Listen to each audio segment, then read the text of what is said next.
എന്നതുപോലെ അലിയാര് തങ്ങളെ സംബന്ധിച്ച് നബി തങ്ങളുടെ നാവിൽ നിന്ന് കേൾക്കണം. അതിനാണ് അലിയാര് തങ്ങൾ ചോദ്യം. ഏറ്റവും വലിയ യുദ്ധശാലി ആരാണ്? റസൂലുള്ളാഹി തങ്ങൾ പറഞ്ഞു, നീ അല്ല അലിയെ, അലിയേക്കാൾ വലിയ യുദ്ധശാലി വേറെ. ആളെ ഒന്ന് കാണാൻ പറ്റുമോ നബിയെ? റസൂലുള്ളാഹി തങ്ങൾ പറഞ്ഞു, നാളെ അസ്ർ നിസ്കാരം കഴിഞ്ഞിട്ട് മദീനയിലെ മരുഭൂമിയിൽ ചെല്ലുക. അവിടെ കറുത്ത മൂടുപടം ധരിച്ച ഒരാൾ വരും. ആ വന്ന ആളുമായി നീ യുദ്ധം ചെയ്യണം. യുദ്ധത്തിലെങ്ങാനും നീ ജയിച്ചാൽ നീ മക്കയിലും മദീനയിലും മാത്രമല്ല ലോകത്തിൽ തന്നെ നമ്പർ 1 യുദ്ധശാലി നീയാണ് അലിയെ. ധൈര്യം ഉണ്ടെങ്കിൽ ചെയ്യുന്നു. അലി റളിയല്ലാഹു അൻഹു വീട്ടിൽ വന്ന് നല്ല റഹൈസലൊക്കെ നടത്തി. പിറ്റേ ദിവസം അസ്ർ നിസ്കാരം കഴിഞ്ഞ് നബി തങ്ങൾ പറഞ്ഞതുപോലെ മദീനയിലെ മരുഭൂമിയിലൊക്കെ അല്പസമയം കഴിഞ്ഞപ്പോൾ ഒരാള് കുതിരപ്പുറത്ത് ഇങ്ങനെ പാഞ്ഞു വരുന്നു. ഒരു നിലക്കുമാളെ മനസ്സിലാകുന്നില്ല. കറുത്ത മൂടുപടം ധരിച്ചിരിക്കുന്നു. വന്ന ഉടനെ അജ്ഞാതനായ മനുഷ്യൻ സലാം പറഞ്ഞു, സലാം അടക്കുന്നു. പിന്നീട് യുദ്ധമാണ്.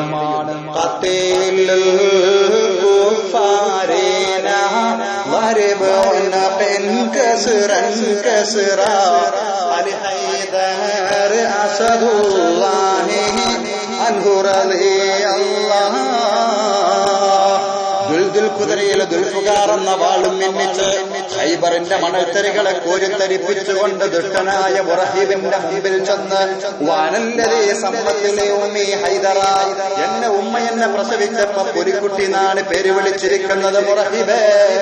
65 ആളെ പിടിച്ചാൽ പൊന്താത്ത ഖൈബറിന്റെ കോട്ടവാതില് ഇടത്തെ കരങ്ങളെ കൊണ്ട് പറിച്ചെടുത്തുകൊണ്ട് ദുഷ്ടനായ മുറഹിബിനെ അടിച്ച ധീരപുലിയായ അലിയാര് തങ്ങള് بدرم وصلوا هدا عن باعت بهم والهتف كيف جرى هم الرجال بلا هم الجبال بلا كالدهر فيهم مثل بل سادة الكبرى. യുദ്ധരണാങ്കളെ ഭൂമിയിലേക്ക് ചാടി വീണുകൊണ്ടൊരൊറ്റ വാളിന്റെ വീശല് കൊണ്ട് 14ഓളം വരുന്ന ശത്രുവിന്റെ ശിരസെടുത്ത് കളയുന്ന അലിയാര് തങ്ങള് ബദറിലും ഉഹദിലും ഹന്തക്കിലും തബൂക്കിലും മക്കം ഫതഹിലും ഇസ്ലാമിന്റെ യുദ്ധരണാങ്കളങ്ങളിൽ മുഴുവനും ധീരതയോടെ പടപൊരുതിയ അലിയാര് തങ്ങള് നിമിഷ നേരങ്ങളെ കൊണ്ട് ഇവിടെ പരാജയപ്പെടുന്നു. അലിയാര് തങ്ങളുടെ കയ്യിലിരിക്കുന്ന വാള് തെറിച്ചുപോയി, പരിച തെറിച്ചുപോയി.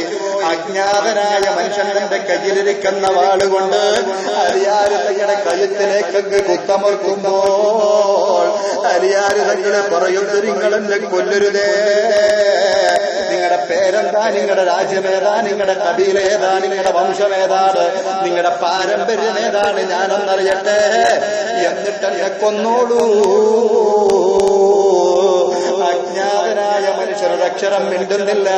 കഴുത്തിലേക്കങ്ങ് കുത്തമർത്തുമ്പോൾ അലിയാര് തങ്ങളെ പറഞ്ഞു, നിങ്ങളുടെ പേരെങ്കിലും ഒന്ന് പറയുമോ? ഇത് പറയാൻ വേണ്ടി പറഞ്ഞപ്പോ അജ്ഞാതനായ മനുഷ്യൻ തന്റെ മൂക്കിന്റെ മുകളിൽ നിന്ന് ആ മൂടുപടം എടുത്തു മാറ്റിയപ്പോൾ ആരാണ് തന്റെ മുന്നിൽ നിൽക്കുന്നത്? ലോക പ്രശസ്തനായ ഹബീബ് മുഹമ്മദുർ റസൂലുള്ളാഹ്. فَالنَّبِيِّينَ فِي خَلْقٍ وَفِي خُلُقٍ وَلَمْ يُدَانُوا فِي عِلْمٍ وَلَا كَرَمٍ.